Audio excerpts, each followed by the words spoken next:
Alright guys, so here's how you can create another YouTube channel with the same email on your mobile phone. So for that reason, first of all, you need to open up your browser, any of the browser actually, then simply go with youtube.com. Alright, so make sure that your browser is selected as desktop site like this.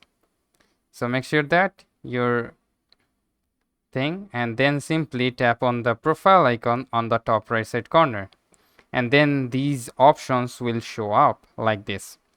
So right after that, you need to select the switch account option from here, and then simply tap on view all channels. Here is the option, just simply tap on it.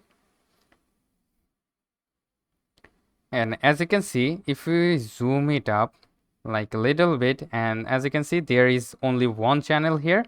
But if you want to create another channel with the same email, then you can simply tap on this option, create a channel. And then it is asking me for the name of this channel. Simply type the name and handle for the channel, and simply select a profile picture, and lastly just simply tap on the create channel, and your another channel will be created. So that's how you can simply create another channel with the same Gmail or email on your mobile phone. So hope this video helps you out. If yes, please leave a like, and we'll see you next time.